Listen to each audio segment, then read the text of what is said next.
Okay, welcome back. This is part 2 of Pluto, natal Pluto in the 4th house or Cancer. Okay, and I'm going to back up just a little bit. A very common source of the emotional states and difficulties affecting internal security and self-image issues is that most of these individuals have switched gender in the most recent, if not the last, life. A new evolutionary cycle has begun in which these individuals are experiencing, for the first time in a long time, the opposite gender than what they have just been. The male has been female, and the female has been male in the most recent prior lives. The 4th house, Cancer, and the moon all correlate to the Jungian psychological dynamic called the anima animus. The anima animus dynamic correlates to the basic fact that all people are intrinsically male and female. From an evolutionary point of view, each individual must experience the inherent polarities of maleness and femaleness. There is a natural and distinct law to the principle and experience of femininity and masculinity.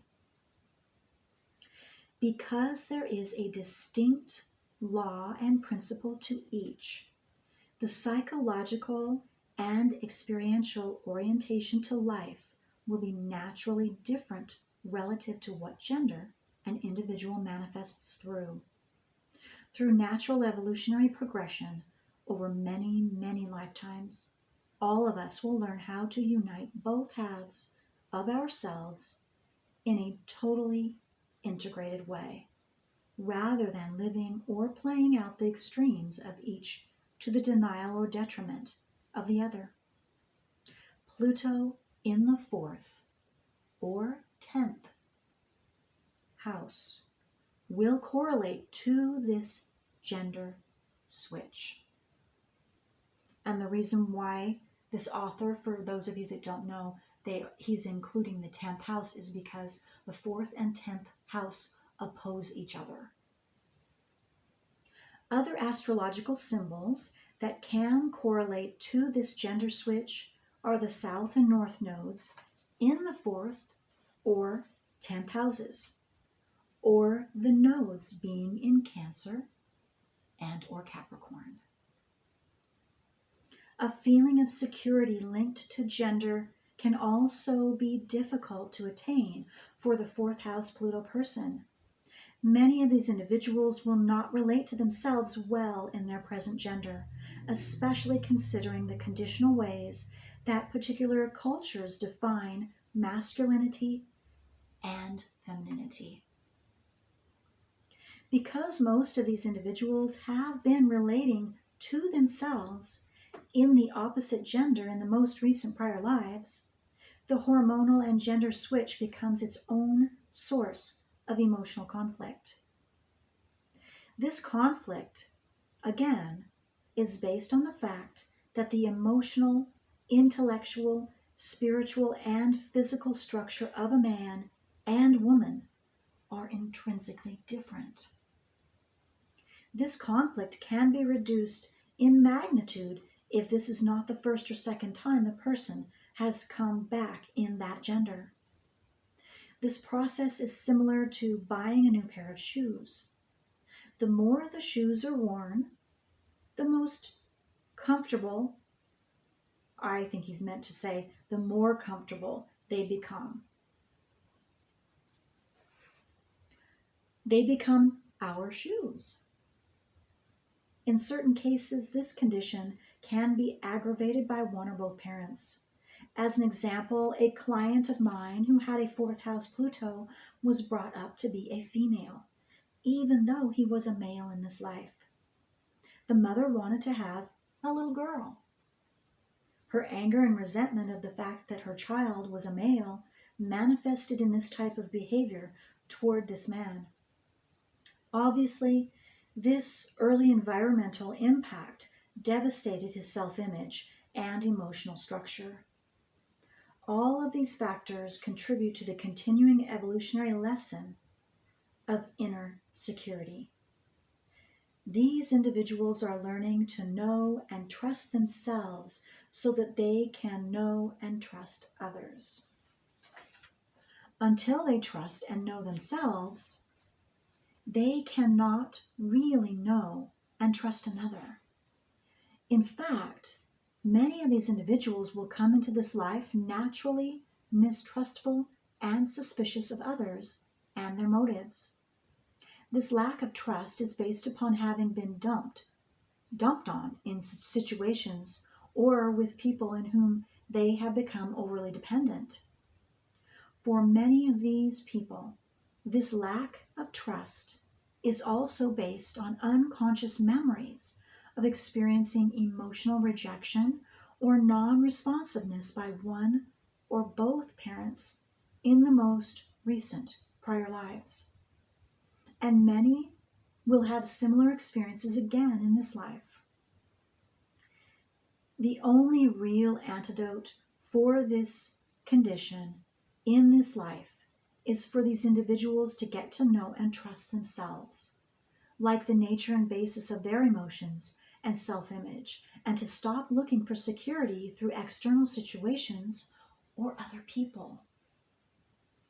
Some individuals with the fourth house Pluto will be exceptions to the above situations. Through prior life efforts, these individuals will have already learned the lessons of inner security, the minimization of external dependencies, and the acceptance of their own unique self-image. Generally, about 20% of fourth house Pluto individuals have made real efforts to learn these lessons before. Such individuals will be born into a family in which one or both parents contribute positively to these ongoing lessons. These will be parents who promote a positive self-image, encourage the individual to stand on their own 2 feet, and do not permit excessive dependency.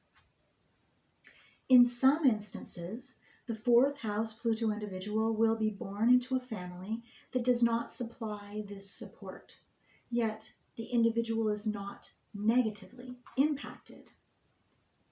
These individuals will simply use that kind of family and environmental situations to further their evolutionary needs. Even in these cases, however, the emotions, mood, and feelings described earlier will occur in varying degrees of intensity and frequency.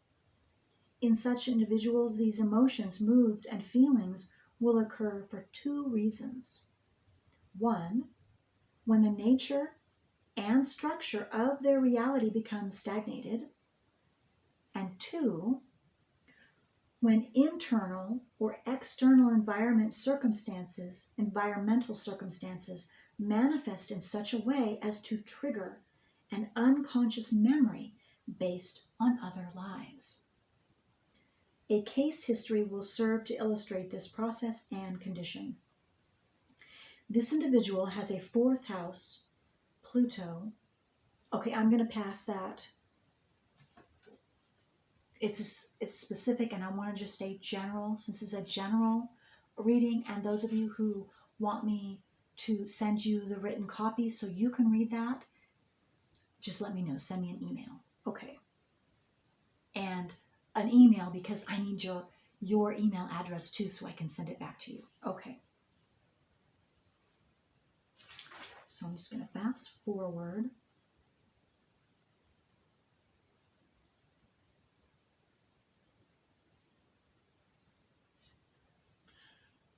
The polarity point is the 10th house, or Capricorn. The evolutionary intent is one of self-determination, learning how to accept responsibility for one's own actions, leading to emotional maturity, learning how to walk on one's own 2 feet, and learning how to integrate or establish one's own personal authority or individuality in the context of society or culture. These lessons can and must occur through the individual's work or career.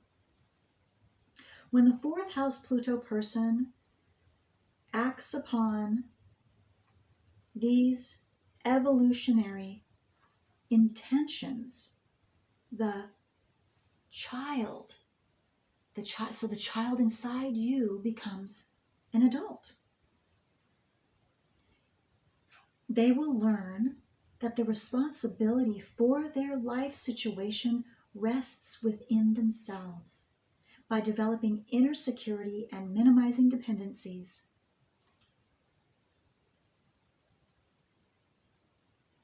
These individuals will learn how to trust themselves, know themselves, and ultimately know others. They will also learn how to be healthy adult children who are able to be vulnerable and sensitive in a positive way. By learning how to accept the responsibility for their own actions, these individuals will stop blaming others for their self-created, quote-unquote, problems or life conditions. In this way, they can even learn to understand the role that their parents played in creating the necessary evolutionary lessons. Perhaps they will learn to see their parents as just people who have various strengths and weaknesses, that they are just people who happen to be their parents. Those in an individuated and spiritual state can realize the karmic conditions and issues involved and resolve to correct the situation in whatever ways necessary. By making a self-determined effort to actualize the right work or career, they will create a counterpoint vehicle through which the work environment allows for a natural reflection upon the sources, origins, and causes of the feelings. Through this process, the individual gains personal knowledge and progressively develops control over their emotions, moods, and feelings. As the causes become known through reflection, these individuals will progressively be less inclined to be swept away, less out of control with their shifting emotional states. The degree of emotional empathy that fourth house Pluto individuals can feel for others will allow them to help others understand their own natures. They can encourage self-determination for others and can help others accept the responsibility for their own actions. In addition, they can help others understand the nature of their own emotional blocks and help or encourage them to minimize their own dependencies. In advanced evolutionary conditions, these individuals can achieve a total and equal integration of their masculine and feminine components. The animus dynamic. This evolutionary metamorphosis will produce individuals who are able to identify their goals in life and, via self-determination, actualize them through their own efforts. Common characteristics of the fourth house Pluto include emotionally intense and demanding, overtly or covertly expressed, cycles of depression and optimism, can be emotionally manipulative, insecure, defensive, easily threatened, but potentially cruel, mean, or vindictive if deeply wounded, but also empathic, sympathetic, empathetic, but empathic as well. Empathic, that's my word. Empathetic, sympathetic, nurturing in positive cycles, intensely loyal to those close to them, needing to control their personal environment or space. Famous people with Pluto in the 4th house or Cancer: Mia Farrow, R.D. Lang, Norman Mailer, Frederick Nietzsche. I'm probably butchering some of these names, I apologize. Wolfgang Mozart. Wow. Okay, well, viewers, that's all I have for you. I really truly hope this helps you, or hoped this helps you. And I'd love to hear your comments. Until next time.